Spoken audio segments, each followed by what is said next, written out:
드디어 아가서 마지막 8장 끝에 이르렀습니다. 설계하기도 어렵고 여러분들 묵상하기도 어려우셨을 거라고 생각이 됩니다. 그러나 저희가 큐티 본문을 따라가면서 계속 묵상하게 되면 평소에 우리가 잘 읽지 않았던 성경들도 이런 기회에 한번 묵상하고 또 새로운 은혜를 경험할 수 있게 됩니다. 이것도 하나님의 은혜인 줄 믿습니다. 8장은 아가서의 결론이자 술람미 여인과 솔로몬 왕 남편이 만나서 결혼했던 그 과정을 간략하게 다시 되돌아보는 그런 과정인 것 같습니다. 그래서 이전에 했던 이야기들이 반복이 되기도 하고 다시 결혼식 장면이 나오기도 합니다. 1절, 2절 말씀 읽겠습니다. 1절과 2절 시작. 당신이 내 오빠였다면, 젖을 먹고 자란 오빠였다면 내가 밖에서 당신을 만나 입을 맞춰도 아무도 내게 손가락질 하지 않을 텐데, 내가 당신을 이끌어 나를 가르치신 내 어머니 집으로 모셔올 텐데, 내가 향기로운 포도주를 내 석류주를 당신께 드릴 텐데, 당신이 내 오빠였다면, 사랑에 빠지게 되면 말도 안 되는 생각을 하기 시작하는 것 같아요. 당신이 은영처럼 작았다면 내 주머니에 넣고 다닐 텐데, 이 얘기잖아요. 사랑에 빠진 사람들의 특징이 있습니다. 유치해진다라는 거예요. 또 무모해진다라는 거예요. 하나님과 진짜 사랑에 빠진 사람은 유치해지는 것 같아요. 그 전에 하영조 목사님 사모님, 이영기 사모님의 간증을 잠깐 들은 적이 있는데, 제 기억에 그때 이영기 사모님의 나이가 50 중반 이렇게 후반쯤 됐을 것 같아요. 간증을 하시는데 하나님하고 있는 게 너무 좋아서 이 방에서 저 방으로 가면서 하나님 제가 저 방으로 옮겨가요, 이렇게 소꿉장난하는 것처럼 하루 종일 보내신다라는 거예요. 50 중반 넘은 한 여인이 그러고 방에서 돌아다닌다고 생각해 보세요. 얼마나 웃기고 얼마나 유치해 보이겠어요. 근데 하나님과 사랑에 빠지니까 그것조차도 이영기 사모님의 삶에 너무 큰 힘이 되고 위로가 되고 능력이 되는 거예요. 사랑에 빠지니까 무모해지는 것 같아요. 제가 계속해서 앵커리지의 다음 세대 부흥을 위해서 꿈꾸고 있어요. 그러니까 계속 하나님과 사랑하게 되니까 그 꿈이 포기가 안 돼요. 어느 순간에 멈춘 것 같고 더 나갈 수 없는 것 같지만 하나님께서 계속 부어주는 그 사랑 때문에 이 앵커리지의 차세대 부흥이 일어날 것이다, 일어나야 된다, 이 꿈을 포기하지 못하는 거예요.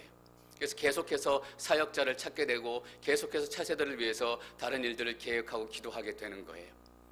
아틀란타의 어느 목사님이 인터뷰를 하셨더라고요. 그 목사님의 마음이 저를 쳤어요. 이 시대에도 하나님께서 부흥을 주신다라고 믿습니다. 다 교회가 망해간다라고 얘기하잖아요. 교회인들의 숫자가 죽어간다고 얘기하잖아요. 근데 그 목사님이 그렇게 외치는 거예요. 이 시대에도 하나님께서 부흥을 준다고 믿습니다. 사랑에 빠지면 무모해지는 거예요. 저도 앵커리지에 반드시 하나님께서 부흥을 주실 거라고 믿습니다. 또 사랑에 빠진 사람의 특징이 있습니다. 3절, 4절 말씀 읽습니다. 3절과 4절 시작. 그가 왼팔에 나를 눕혀 내 머리를 나누시고 오른팔로 나를 감싸 안아주시네요. 예루살렘의 딸들이여, 내가 부탁합니다. 그가 원하기 전까지는 내 사랑을 일으키지 말고 깨우지 마세요. 사랑에 빠지면 헤어지기 싫어져요. 그 전에 제 아내하고 데이트할 때 같은 버스 노선에 정반대편에 있었어요. 헤어지기 싫으니까 버스 타고 저희 집까지 갔다가 또 헤어지기 싫으니까 제 아내 집까지 갔다가 한 번 더 갈까? 그래도 헤어질 때는 아쉬운 거예요. 사랑에 빠지면 헤어지기 싫어요. 부탁입니다. 그 남자를 깨우지 마십시오. 한순간이라도 함께 있고 싶은 거예요. 찰스 시므온이라는 목사님이 계셨어요. 18세기, 19세기에 영국의 대단한 설교가였다라고 평가를 받는 분이에요. 근데 그분이 하나님과 교제하기 위해 새벽 4시에 일어나서 8시까지 매일 4시간 동안 하나님과 교제를 했대요. 말씀을 읽고 묵상하고 물론 그랬겠지만 그분이 의도적으로 하나님의 영광 안에 들어가려고 하고 의도적으로 하나님의 영광을 경험하려고 했다라는 거예요. 그래서 자기가 의도적으로 하나님의 영광을 부르고 찬양하고 하면 하나님의 영광이 임해서 하나님의 영광 때문에 자기가 더 낮아지고 하나님 앞에 더 겸손해졌다라는 거예요. 의식적으로 하나님 앞에 그렇게 나아간 거예요. 함께 있고 싶으니까. 저는 이 술람미 여인의 마음이 놀란 게 뭐냐면 사랑하는 남자와 함께 있고 싶어서 그냥 있지 않아요. 깨우지 마십시오. 이 사람 저 사람한테 말리고 계속 남편을 찾기 위해서 동산으로 여기저기로 쫓아다녀요. 함께 있고 싶은 사람, 하나님과 함께 있고 싶으면 의식적인 노력이 필요하다라는 거예요. 그래서 찰스 시므온이라는 목사님의 전기를 쓴 작가가 이렇게 그분의 인생을 요약했어요. 시므온은 엄청난 긴장 안에 살면서도 평생 훌륭한 사역을 수행할 수 있었다. 그처럼 어려움에 잘 견딜 수 있었던 비결은 의도적으로, 여러분 의도적으로라는 거예요. 의도적으로 안식일의 쉼을 추구했던, 안식일의 쉼이 뭐예요? 하나님의 임재, 하나님의 영광 안에 들어가려고 하는 의도적인 노력이 있었다라는 거예요. 안식이 저절로 이루어지는 것이 아니라, 하나님의 임재가 저절로 오는 것이 아니라 의도적으로 노력을 했다라는 거예요. 의도적으로 안식일의 쉼을 추구했던 그의 철저한 생활 훈련에 있었다고 나는 확신한다. 여러분, 생활 훈련이래요. 그냥 은혜 주는 거 받고 누린 것이 아니라 생활을 의식적으로 그렇게 하고 훈련을 했다라는 거예요. 여러분, 물론 하나님께서 우리가 더 달라고 더 주시고 우리가 더 노력한다고 해서 하시는 분은 아니세요. 하나님의 주권적으로 역사하시는 분이시지만 분명히 우리가 영적인 신비가 있어요. 우리가 하나님을 만나기 위해서 더 구하고 더 기도하고 더 눈물 흘리면 하나님께서 우리의 구함과 기도와 눈물을 그냥 내버려 두지 않으세요. 우리의 눈물을 통해서, 기도를 통해서, 우리의 간구를 통해서 하나님께 더 큰 은혜를 부어주신다라고 믿습니다. 그것이 하나님의 구원과 주권과 우리의 노력의 관계예요. 여러분, 하나님과 더 가까이 가고 싶다면 술람비 여인처럼 의도적으로, 의식적으로 하나님을 찾고 구해야 돼요. 저는 그래서 12월 달에 여러분들이 말씀을 마음에 묻고 새로운 영적인 결단이 시작됐으면 좋겠어요. 내가 평소에는 큐티하지 못했는데 12월 한 달만은 어쨌든 내가 매일 큐티 해보겠다. 결단하는 거, 새로운 결단. 왜 새로운 결단이라고 여러분들한테 말씀드리면, 새로운 결단은 나의 영적인 마음을 자극해 주기 때문이에요. 여러분, 새로운 음식, 새로운 조미료를 먹으면 우리의 입술이 자극을 받잖아요. 그래서 우리의 입맛이 돌아오잖아요. 새로운 영적인 결단이 여러분 가운데 시작됐으면 좋겠어요. 주일날 설교 듣고 그냥 마무리하는 것이 아니라 그날 저녁에 잠자리에 들기 전에 그 성경 말씀을 다시 한번 묵상하면서 오늘 목사님이 어떤 말씀을 풀어주셨지, 어떻게 우리가 은혜를 나누었지, 한번 내가 묵상하고 그런 시간을 보내겠다, 이렇게 결단할 수도 있는 거예요. 어떤 분이 주일날 설교 듣고 집에 가서 묵상하는데 그 얘기 들었던 것 같은 생각이 안 나가지고 너무 궁금해서 그날 전화하신 분이 계시더라고요. 목사님, 그때 이 설교 하셨는데 이 설교 무슨 내용이었죠? 제가 리턴콜을 그날 드리지 못하고 제가 일찍 잠들어서 다음날 전화 드렸어요. 그것 때문에 전화 주셨다라는 거예요. 제가 요한계시록 이 부분이 몰랐는데, 기억이 안 나는데 뭐라고 설교하셨나요? 제가 이렇게 설교했습니다. 맞아요. 제가 아무것도 모르잖아요. 이렇게 말씀하시더라고요. 여러분, 12월 한 해를 맞이하면서 저는 여러분들에게 하나님을 찾고 구하고 드리는 영적인 결단이 새롭게 시작되기를 축원합니다.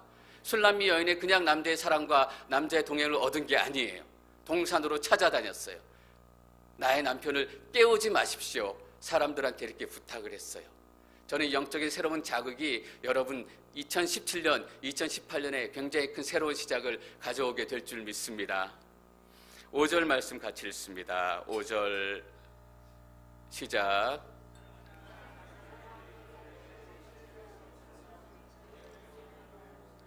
사가나 아래서 내가 당신을 깨웠습니다.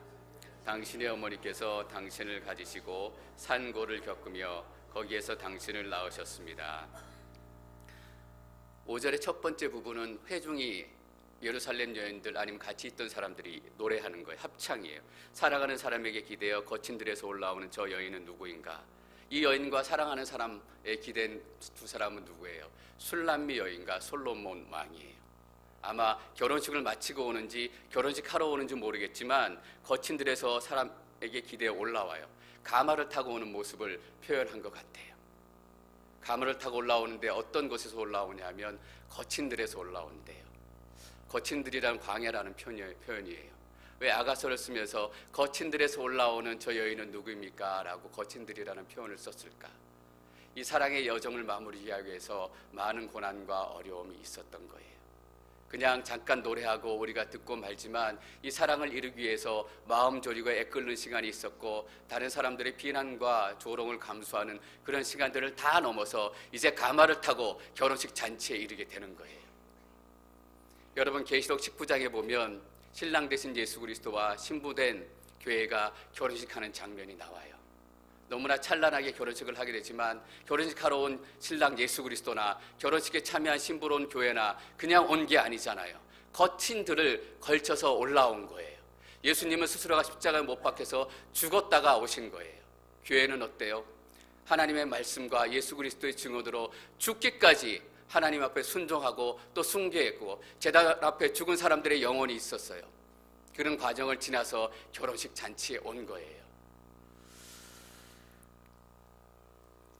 여러분, 결혼식 잔치는 그냥 열리지 않는 것 같아요.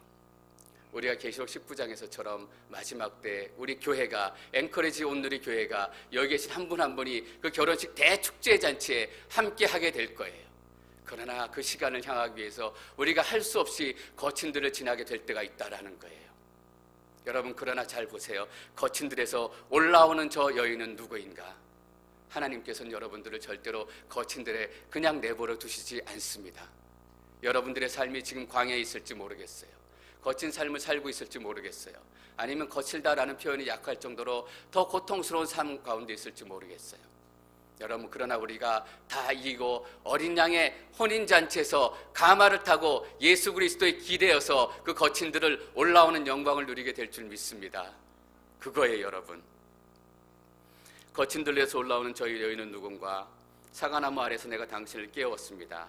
이제는 여인이 화답하는 거예요. 당신을 깨웠습니다. 당신의 어머니께서 당신을 가지시고 산고를 꺾으며 거기에서 당신을 낳으셨습니다. 저는 낳으셨습니다 라는 말이 여기서 예사롭게 쓰인 것 같지 않아요. 가마 타고 결혼식하고 오는데 어머니가 당신을 낳으셨습니다. 좀 뜬금없는 거잖아요. 근데 정확히 맞는 말인 것 같아요. 어머니가 낳고 결혼은 제2의 인생이에요. 완전히 새롭게 시작하는 인생이잖아요. 특별히 여자분들에게 시집갈 때 옛날에는 어르신들이 그런 얘기 많이 했던 것 같아요. 이제는 너는 김씨 가문 딸 아니다. 이제는 넌 박씨 가문 식구로 살아라. 왜냐하면 새롭게 인생을 살게 되는 거예요. 결혼식은 다시 태어나는 거예요. 여러분, 뭐예요? 본 어게인인 거예요. 전 여기서 나았습니다 라는 단어가 그냥 뜬금없이 쓰인 것 같지 않아요. 시편 기자는 성령의 감동에 의해서 쓰여졌겠지만 다시 나았습니다. 신약시대의 이 말씀을 읽는 우리가 이 다시 나았습니다 라는 말을 통해서 본 어게인, 중생이라는 의미를 깨닫기를 원했던 거라고 저는 믿어요. 니고데모가 예수님에게 찾아왔어요. 영생이 무엇인지 알고 싶었어요. 예수님께서 이렇게 대답하셨어요. 예수께서 그에게 이렇게 말씀하셨습니다. 내가 진실로 진실로 내게 말한다. 누구든지 다시 태어나지 않으면 하나님 나라를 볼 수 없다. 다시 태어나는 거예요. 중생이라고 얘기하잖아요. 구원받는 것. 그래서 어떻게 다시 태어납니까? 다시 엄마 뱃속으로 들어갑니까? 라고 물어보니까 이상하게 생각하지 마라. 바람이 어디서 와서 어디로 가는지 모르지만 소리가 난다라고 얘기했어요. 여러분, 성령이 우리 안에 들어오시면 소리가 나기 시작해요.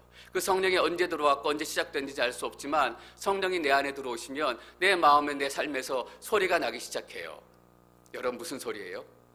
예수 그리스도는 나의 구주십니다. 그전에는 그런 소리가 안 났어요. 내 삶에서 어떻게 하면 잘 살아볼까, 어떻게 하면 편하게 지낼까, 이 생각밖에 없었는데 바람이 어디서 왔는지 모르지만 내 안에 들어오니까 내가 소리를 내기 시작해요. 내 삶이 소리를 내기 시작하는 거예요. 전 여러분의 삶 가운데 이 소리가 나기를 축원합니다. 교회를 30년 다녔는데 아무 소리 나지 않는 분들이 계세요. 너무나 억울하잖아요. 구원파 가면 당신 언제 구원받았습니까? 언제 어디서 구원받았습니까? 물어요. 여러분, 건방진 얘기예요. 우리가 우리 자신이 언제 구원받았는지, 어디서 구원받았는지 어떻게 알아요? 우리가 우리를 구원해요? 내가 고백하기 이전에 나의 작은 믿음을 가지고 하나님께서 벌써 이전에 나를 구원하셨는지, 내가 눈물을 흘렸지만 그때는 아니요 훨씬 이후에 구원하셨는지 어떻게 알아요? 그건 내 생각일 뿐이에요. 당신 언제 구원받았습니까? 이 질문 자체가 하나님을 모독하는 질문이에요. 몰라요. 바람이 어디서 왔는지 모르고 어디서 가는지 모르지만 내 고백이 시작됐어요. 예수 그리스도가 나를 구원해 주셨습니다. 예수 그리스도가 나의 구주이십니다. 여러분, 다시 태어나는 거예요. 왜 결혼식의 이야기를 솔로몬을 통해 다시 시작하고 있을까? 이 신앙의 백성들에게, 교회의 백성들에게 하나님께서 어린 양의 혼인잔치에 대해서 우리가 마음껏 상상하기를 원하는 거예요. 아세요? 이게 신약병서 교회 시대에 사는 우리의 축복이에요. 구약시대의 이 말씀을 읽는 사람들은 막연하게 하나님의 사랑을 상상했을 거예요. 그러나 너무나 막연했어요.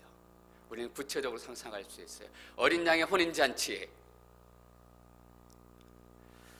여러분, 우리가 다시 태어난 것은 어떤 장소도 시간도 아니에요. 우리가 태어난 것은 어디예요? 십자가예요. 당신 어디서 거듭났습니까? 라고 묻으면 내가 십자가 위에서 거듭났습니다.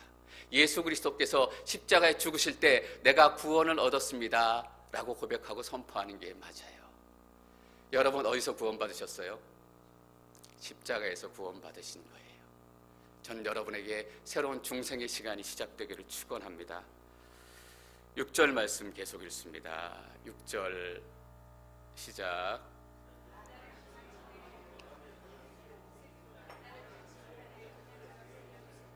사랑은 죽음만큼이나 강하고 질투는 무덤만큼이나 잔인해 불꽃처럼 거세게 타오릅니다.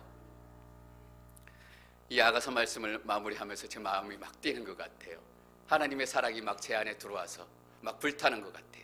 저는 이 하나님의 사랑이 여러분 안에도 들어가서 여러분 마음이 다 불타시기를 축원합니다. 아가서 어려운 성경이에요. 얼마나 어렵냐 하면 학자들도 이 해석에 대해서 많이 헷갈려요. 우리는 지금 해석을 하면서 솔로몬과 술람미 여인과 그리고 예루살렘 이 세 부류를 주인공으로 삼았어요.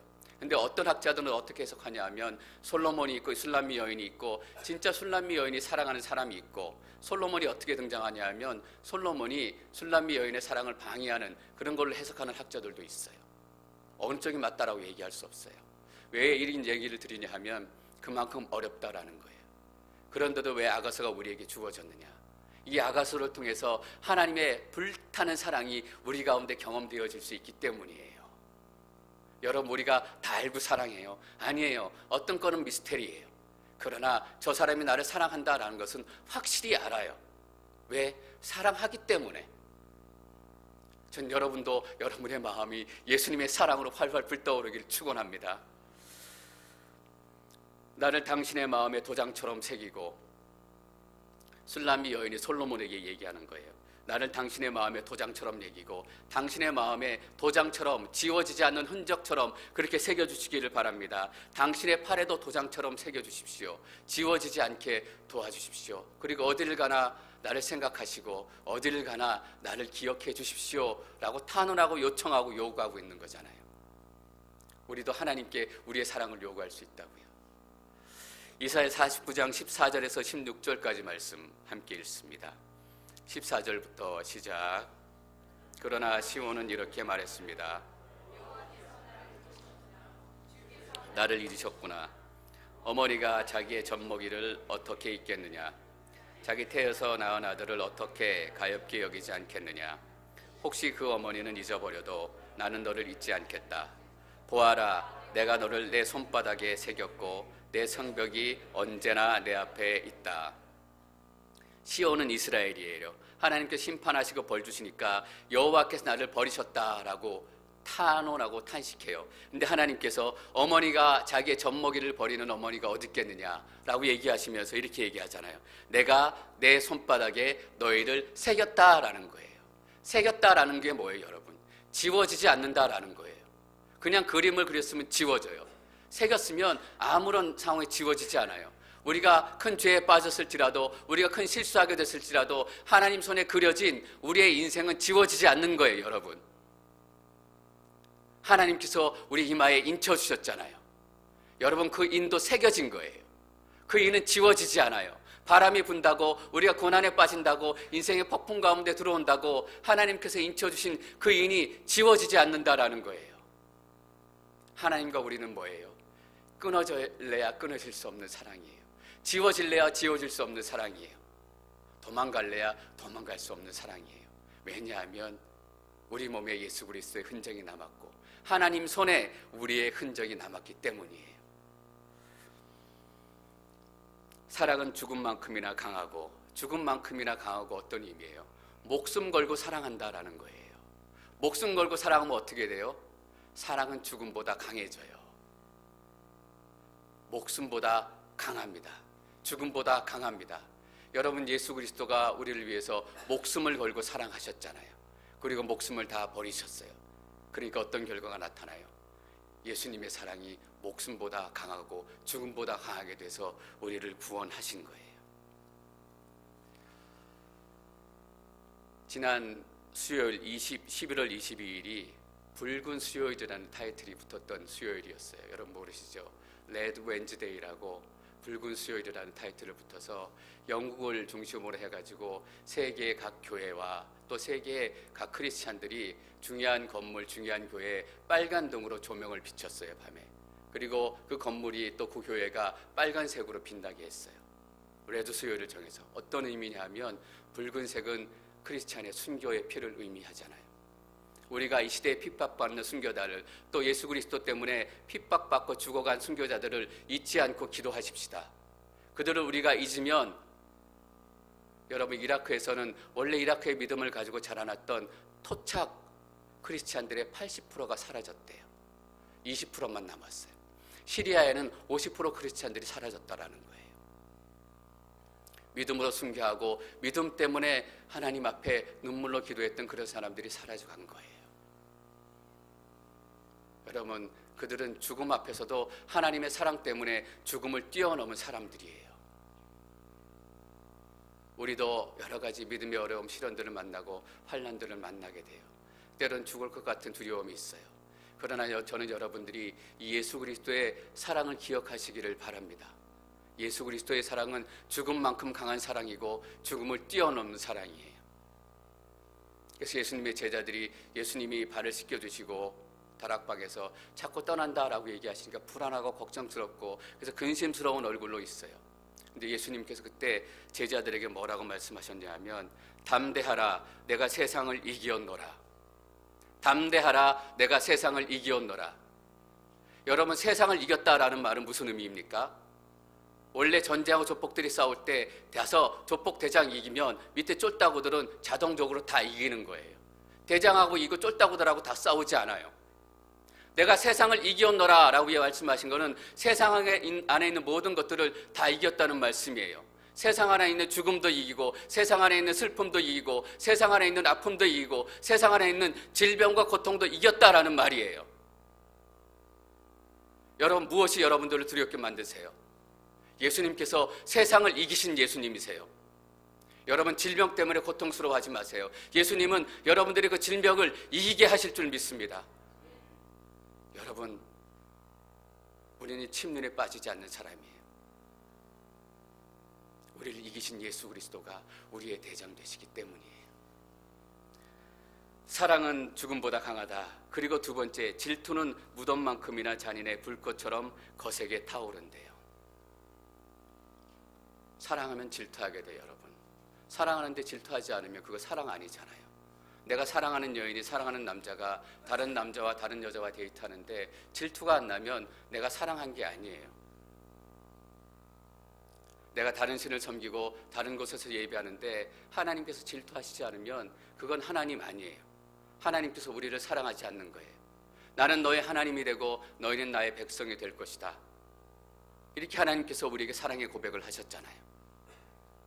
그런데 다른 우상을 섬기고 다른 것에 붙들려 있는데 가만히 있고 아무 얘기하지 않는다면 하나님 우리 사랑하지 않는 거고 하나님 안에 무슨 꿍꿍이가 있는 거예요. 근데 하나님께서는 스스로 어떻게 얘기하시냐면, 나는 질투하는 하나님이다. 여러분, 하나님께 스스로가 어떤 하나님이다 라고 자주 얘기하지 않으세요. 내가 이런 하나님이다 라고 얘기할 때는 특별한 거예요. 근데 하나님께서 자기에 대해서 얘기하시는데 나는 질투하는 하나님이다 라고 얘기해요. 출애굽기 20장 5절 말씀입니다. 5절 시작. 내 하나님 나 여호와는 질투하는 하나님이니 나를 미워하는 자들에 대해서는 아버지의 죄를 그 자식에게 갚되 3, 4대까지 갚고. 내 하나님 여호와는 질투하는 하나님이니. 오늘 말씀해 보니까 죽음만큼 강하고 질투는 무덤만큼이나 잔인하대요. 우리가 성경을 보면 많은 경우는 아니지만 가끔 하나님 왜 이렇게 잔인하세요? 이런 모습이 보일 때가 있어요. 이 이유 때문이에요. 질투하신 하나님 때문이에요. 여러분 근데 아세요? 질투하시는 하나님의 그 질투 때문에 우리가 살아요. 우리가 우상에 묶여있을 때 질투하신 하나님께서 우상을 다 무너뜨려 주시기 때문에 우리가 우상의 손에서 구원을 받는 거예요. 여러분, 우리가 죄에 묶여 있을 때 하나님께 질투하신 하나님이기 때문에 그 죄의 고리와 죄의 속박을 끊어뜨려 주시는 거예요. 여러분, 우리가 절망 가운데 묶여 있을 때 하나님께 질투하신 하나님이기 때문에 우리가 더 이상 절망 가운데 머물러 있지 않기를 원하세요. 우리가 병 가운데 묶여 있을 때 하나님께서 질투하신 하나님이기 때문에 그 병의 고리를 끊어주시는 거예요. 나는 질투하지 않는다. 나는 완전히 너그러운 하나님이야. 나이스한 하나님이야. 너희를 하는 대로 좀 해봐. 죄에 묶이고 죽음에 묶이고 두려움에 묶이고 근심에 묶이고 질병에 묶였을 때 하나님께서 두 손 놓고 계신다라고 생각해 보세요. 우리는 다 죽는 거예요. 근데 하나님께서는 그 두려움을 질투하시고 그 근심을 질투하시고 그 가난을 질투하시고 그 질병을 질투하시는 거예요. 그래서 하나님께서는 도저히 참을 수가 없어서 예수 그리스도를 우리에게 보내주신 거잖아요. 내가 다 끊어버리겠다. 죽음의 묶임도 절망도 내가 다 끊어버리겠다. 이사야 53장 5절에서 이렇게 말씀하세요. 그가 찔림은 우리의 허물 때문이요, 하나님은 우리가 허물의 다스림을 받기를 원하지 않으세요. 하나님은 허물을 질투하세요. 그가 상함은 우리의 죄악 때문이라. 하나님은 우리가 죄의 통치를 받기를 원하지 않으세요. 죄를 질투하시는 하나님이에요. 그가 징계를 받음으로 우리는 평화를 누리고, 우리에게 원하시는 건 뭐예요? 평화를 누리기를 원하시는 거예요. 전 여러분에게 이 평화가 시작되기를 축원합니다. 두렵고 어렵잖아요. 그러나 예수 그리스도께서 십자가에 죽으심으로 우리에게 평화가 시작됐음을 선포합니다. 그가 채찍에 맞음으로 우리는 나음을 입었도다. 하나님은 우리가 낫기를 원하세요. 전 여러분들은 묶고 있는 모든 질병들이 다 떠나가기를 선포합니다. 왜냐하면 그것이 하나님의 뜻이기 때문이에요. 십자가에서 하나님께 주신 사랑 때문에 하나님의 질투의 문제가 이렇게 해결되기 시작한 것입니다. 7절 말씀 읽습니다. 7절 시작. 많은 분들로 그 사랑을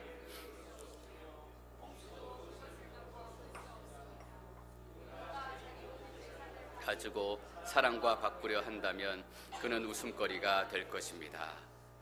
어떤 것도 당신과 나의 사랑을 끊을 수 없을 것입니다 라고 얘기해요. 우리가 바로 떠오르는 성경 구절이 있잖아요. 로마서 8장 38절 39절 말씀 읽습니다. 38절 시작. 나는 확신합니다. 죽음이나 생명도 천사들이나 악마들도 현재일이나 장래일이나 어떤 능력도 높음이나 깊음이나 다른 어떤 피조물들도 그리스도 예수 우리 주 안에 있는 하나님의 사랑에서 우리를 끊을 수 없습니다. 그 어떤 것도 하나님의 사랑에서 끊을 수 없다라는 거예요. 아무리 좋은 것일지라도 아무리 악한 것일지라도 그 사랑을 그것들이 흔들 수 없다라는 거예요. 어떤 목사님이 말씀에 대해 설교하시면서 이렇게 얘기하시는 걸 제가 기억을 했어요. 이런 예화를 드시는 거예요. 자기가 자기 딸에게 방 치워라 라고 얘기했다라는 거예요. 근데 자기 딸이 방 치워라 얘기하고 10분 있다 갔다 와서 아빠의 그 명령 내가 다 외웠어요. 이렇게 얘기하지 않는다라는 거예요. 무슨 말씀인지 알겠어요. 가서 방을 치운다라는 거예요. 근데 우리는 뭐냐면 이 말씀을 읽고 말씀을 묵상하고 말씀을 외우고 하나님 다 외웠어요. 그러고 끝난다라는 거예요. 외우라고 주신 말씀이 아니라 가서 방을 치우라는 얘기예요, 여러분. 근데 우리가 그를 딸처럼 한다라는 거예요. 아빠, 내 그 명령 다 외웠어요. 사도 바울이 뭐라고 얘기해요? 나는 확신합니다. 세 번째 하늘 천국을 경험한 사도 바울이 확신한다라고 얘기할 정도면 얼마나 확실한 거예요, 여러분. 얼마나 확실하길래 사도 바울이 확실하다라고 선포하잖아요. 뭐가 확실해요? 어떤 것도 여러분들을 하나님의 사랑 안에서 끊을 수 없다. 여러분, 무엇이 두려우세요? 절망의 자리에 있고 아픔의 자리에 있고 고통의 자리에 있어요. 그러나 그것이 우리의 삶을 더 깊이 끌고 내려가지 못할 거예요. 왜냐하면 하나님의 사랑이 그 거친 들에서 혼인잔치에 가마를 타고 우리를 올라오게 하실 것이기 때문이에요. 저는 이 사랑 때문에 우리 공동체가 새로워질 것이라고 믿습니다. 성령의 역사가 불처럼 바람처럼 시작이 되고 우리 삶을 묶고 있었던 모든 어둠의 권세가 떠나가기 시작하고 우리 공동체 안에 회복과 치유의 역사가 시작이 되고 하나님 사랑하니까 무모해지는 거예요. 하나님 사랑하니까 유치해지는 거예요. 요한일서 4장 10절에서 사도 바울이 다시 한번 이렇게 얘기해요. 사랑은 여기에 있습니다. 곧 우리가 하나님을 사랑한 것이 아니라 하나님께서 우리를 사랑하셔서 우리 죄를 위해 그분의 아들을 화목 제물로 보내주셨습니다. 여러분, 사랑은 하나님께로부터 시작이 됐습니다. 이 약속은 하나님께로부터 시작이 됐다라는 거예요. 그래서 이 약속이 더 소망이 있는 거예요. 우리 안에서 시작이 됐으면 어느 순간인가 멋있었지만 불처럼 사라지고 말 거예요. 저는 흔들리지 않고 변하지 않는 아가서의 놀라운 사랑이 아가서를 마치면서 여러분 삶 가운데 여러분 마음속에서 활활 불타오르기를 축원합니다. 이 불이 여러분을 바꾸게 될 것입니다. 여러분이 이 불이 앵커리지 온누리 교회를 바꾸게 될 것입니다.